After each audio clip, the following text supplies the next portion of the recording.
in the house of the Lord this morning. Let us rejoice. Let us rejoice.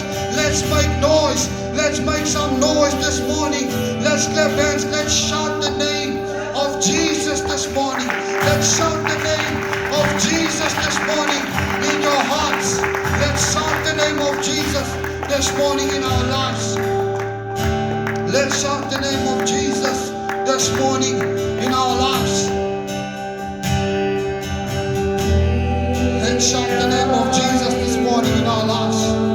Come on, open up your heart to God this morning. Open up your heart to God this morning. Be obedient to God this morning. Leave your friend, leave your neighbor.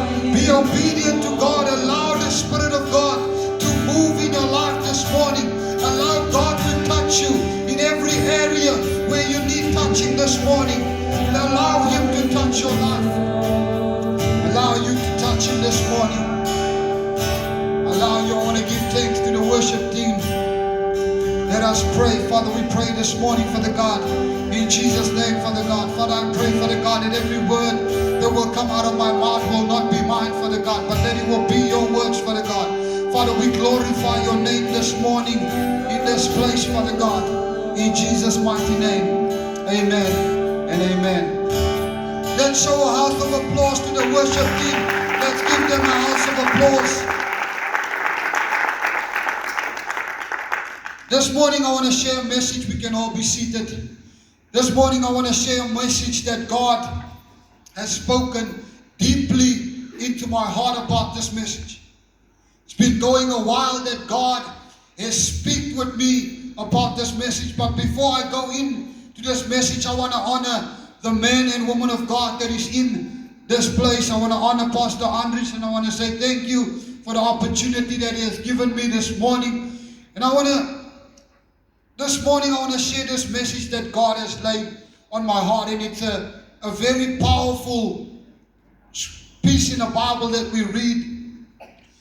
We all know the story of David, but this time I'm going to throw it a little bit upside down.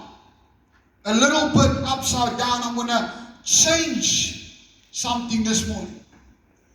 You see, when God spoke to Samuel, when God said to Samuel, God said, Samuel, I'm going to remove Saul from being king. But I want you to go and anoint someone else. And when God spoke to Samuel, Samuel rejected what God was telling him. And God spoke again to Samuel. And God spoke the third time. When God spoke to Samuel, Samuel reacted. And he went and did what God laid on his heart.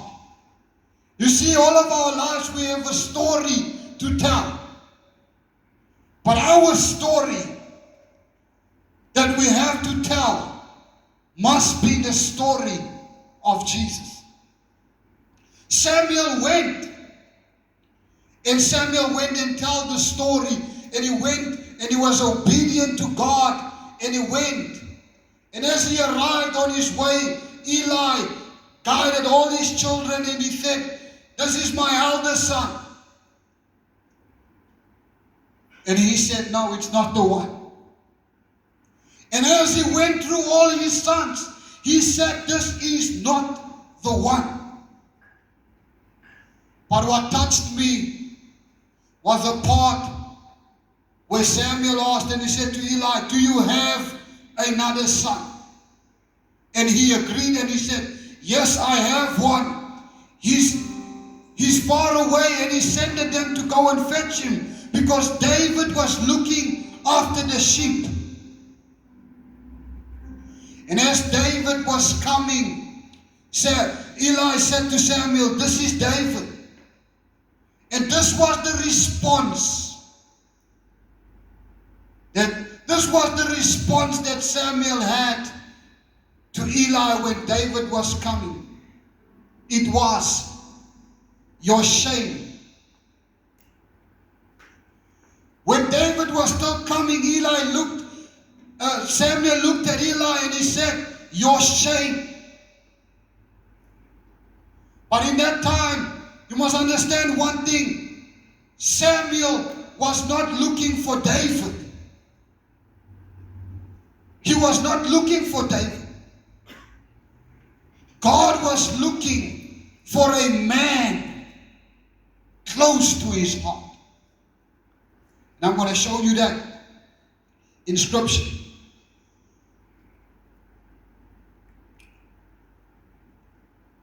God's heartbeat. David was a man after God's heart. In Samuel 1, verse 13 to 14. It says, David was a man after God's heart. A man after God's heart. A man after God's heart. And you see, many of us as children of God, we must understand one thing. We come to a point in our lives sometimes when life hits us a lot of places and we find ourselves in a place where we say, but Lord, I'm in this place. And David calls out and he calls out to God. No. God was looking for a man close to his heart. Close to his heart. There came a time in our lives when we come to a point where we find ourselves in a place called prison. Because that is where we are sometimes. Because we call out and we say, God, where are you? My accusers wants to destroy me. And David called out to God and he said, Lord, where are you? My accusers wants to destroy me. And as I was listening, and I said to God, but God, why? Why do we find ourselves in certain places in our lives? And obedience came to mind. When Samuel anointed David to become king, David did not go out and scream, I'm a king. No. He was obedient to God's plan. He was obedient because after Samuel anointed David, he went back to the sheep. He went back and looked after the sheep, and he was obedient to God. He was obedient to what God wanted him to do. He was obedient in that time. And the obedience brought Samuel to a place where God wanted him. It brought him to a place where God wanted Samuel, David to be. And this is, I wanna touch you. I wanna show you something. God sees the heart, not just outwardly. God sees the heart. Because when he anointed David, and David went back to the sheep, David came across to the enemy. And many times in our lives, we come across to the enemy in our lives. Because when God anoints you in the spirit, God doesn't appoint you in the physical. But when God comes and he wants to appoint you, he does it for everybody to see. And David, a man close to God's heart, was anointed, and he went back to the sheep, and he waited, and he was there looking after the sheep. And David did a lot of wrong things in his life. He did a lot of wrong things in his life. But there's one thing that never happened. David was a murderer, he was a sinner, but he did not take away the appointment. He did not take away the appointment that God had with David. It did not end the story of David because he was a sinner. It did not end it. David did a lot of things that he does wrong. And in our lives, we are children of God, and some of us, we are men and women of God, and we do things wrong, and we think there comes a time when I do something wrong and it's going to remove the appointment of my life. It does not remove the appointment. It does not remove the calling on your life. Nothing delays it, because there is something, there is law and there is grace. And you see, when we do something wrong, we rather think about it, and we rather accuse ourselves. We rather say, I'm not well, I'm not good enough to go to church because I did 1, 2, 3 wrong. So I'm not going to go to the house of the Lord.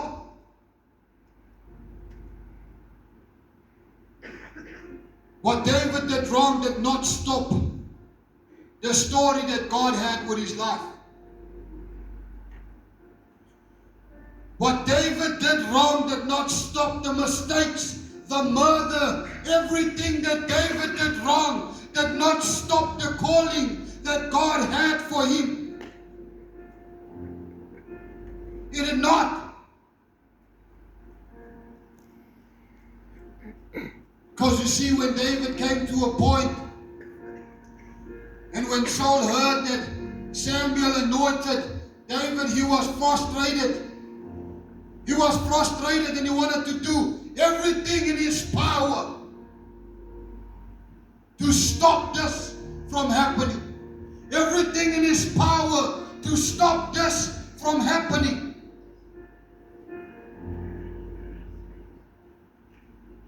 And when God spoke to David, and God spoke, and David was screaming, and he said, God, they want to destroy me.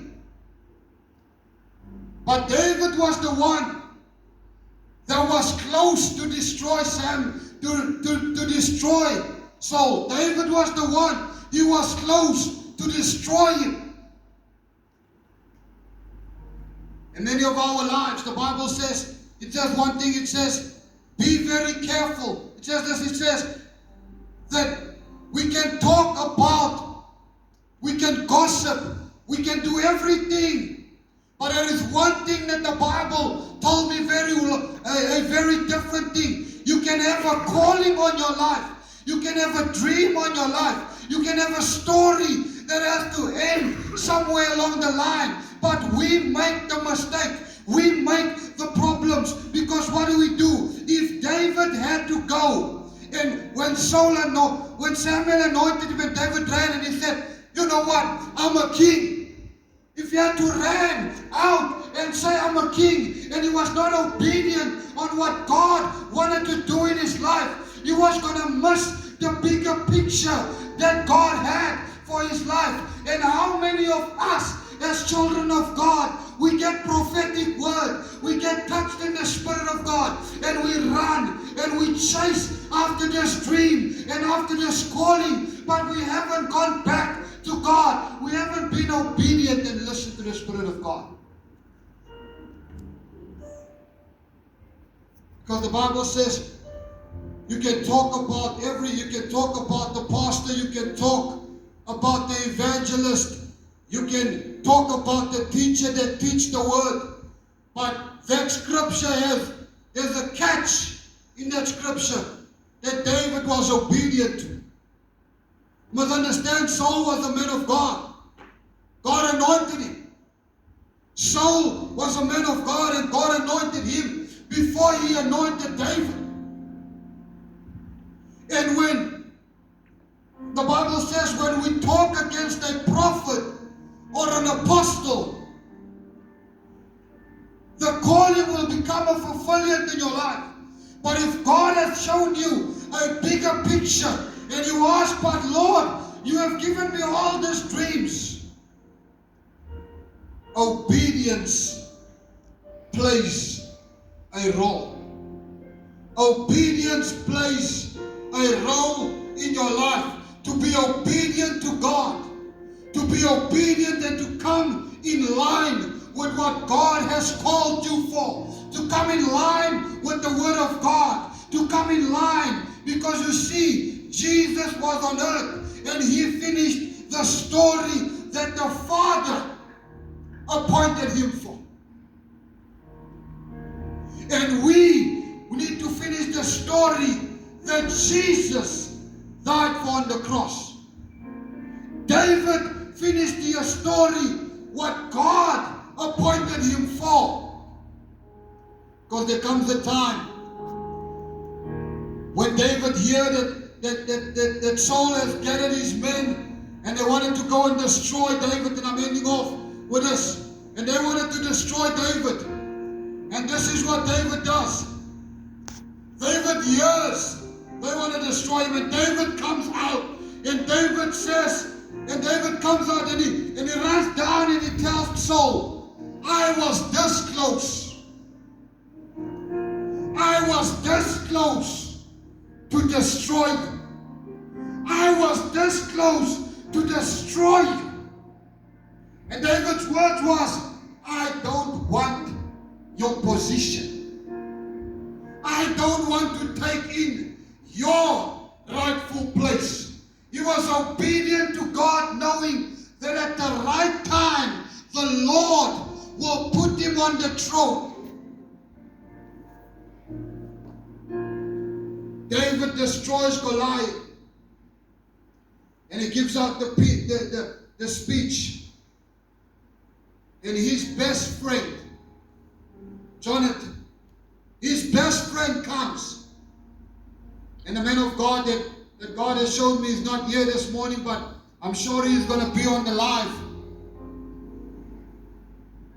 Man of God, this year, God said that, Pastor Fani, this year, God says, it is time to take in your rightful place as the apostle that God has anointed you and called you for. Jonathan came, and I want to call Pastor Andres to the front as he's sitting there as I'm still busy preaching.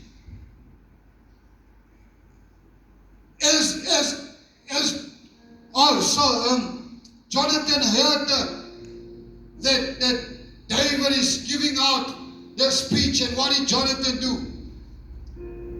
Jonathan goes up. He goes up to David, and he does what? He goes up to David and he takes off his robe. He takes off his robe. He went up to David and he runs, and this is David's best friend, and he takes off his robe and he puts it around his best friend, and he honors David as king. And he honors David as king. And God is about to do a new thing in this church. And God is about to do a new thing in the leadership of this church. And God is about to restore what needs to be restored. And God is about to touch lives.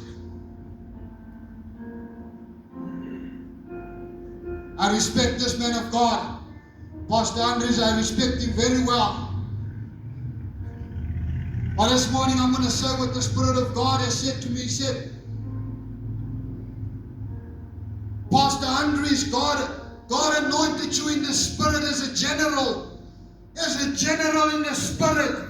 And God is saying, in this year, in this time, in this season, I'm going to reveal the anointing that I've put it in your life to touch and to shake a congregation and to shake a church like it has never been shaken before. God is about to do something that we have never seen. God is about to do something in your life that you have never seen. And it is time for us to take in our rightful place. It is not about who and what the title is. God is not here to replace. God is here to uplift and show this is the time for the generation of God to stand up for your own story. We need to finish the story of Jesus. We need to finish the story of Jesus. David was humble, repented, and passionful for God. David for God. He was humble to serve God because he had obedience. Remember, he was close to remove Saul from his throne. He was close to destroy him. But he was obedient to the Spirit of God. He was obedient to God because, David knew that he did a lot of things. He did sin. But the grace of God took David to the appointment, and the obedience opened the door for David to step onto the throne by his best friend anointing him and respectfully replacing and showing the love to his friend. Showing the love to his friend. And God is about to do it in our lives and in our city. God is about to uplift us. David repeated and restored. You can go and read it in Psalm 51. David trusted God above anything else. David did not put his trust in people. He put his trust in God. David allowed the Spirit of God to lead him. David allowed the Spirit of God to uplift him. David allowed the Spirit of God to move him into position to be able to restore what God wanted David to restore. And God wants to put us there. And God is about to do something new under every part of leadership over the churches of South Africa. And it's time for us to come in line with the Word of God, to come obedient to God, to do what God wants us to do, to speak what God wants us to speak, to allow the Spirit to move in your life, to acknowledge the Spirit of God, to listen to the Spirit of God. Because David did not go out of position because he was doing something wrong. David was obedient to God because he was this close to destroy him. But he was a man of God. Because he ran out and he ran out when he saw them, and he ran out and he said to Saul, I was this close. I was this close, and on his way down he says, I don't want your throne. I don't want your throne. And he put his arms around him and he shows love to a person. And the same love that he shows to Saul, his best friend Jonathan comes. And he shows the same love to the Father, to David. He said, David, yes, you are my best friend, but I'm taking off my garment and I'm putting this mantle upon you, and I'm anointing you and I am appointing you right there in the public. And he says, I respect you as king. I respect you as king. And David's story begins when he was honored to become king. All of us has a calling on our lives. Some of us different. But if you step out of that calling too early, if you step out of that calling and you are chasing fame, and you are chasing a dream, because if David had to step out, he was going to hurt himself. He was going to hurt the image of himself. But because he was humble enough and obedient enough, he allowed everything around him to fall apart. And he trusted God to finish what he started. He allowed God to come and finish where he anointed him to become king. And the story started. Jesus' story never ended on the cross. It started on the cross. Because we are the finished work. We are the ones who is supposed to tell the story of Jesus. We are the ones who is supposed to live a life like Jesus lived, so that when people see us, they see in us the light of the world. Because when I read David, that is what I see. A murderer, but it was not the mistakes. Because you see, it was not the faults, because we come to a point in our lives when we do things wrong. When we do things wrong, you tell yourself, but I'm not worthy to step onto the platform. I'm not worthy to go and pray for my brother because I did this, I did that. We place self-guilt on our own lives. But we say, I'm saved by grace. David reveals the grace into our lives. He reveals it into our lives. Let us bow our heads. Heavenly Father God, Father, we pray in the mighty name of Jesus. Father, we pray that you will touch our lives this morning. Father, we pray that you will uplift us. Father, we pray that you will take us from glory to glory.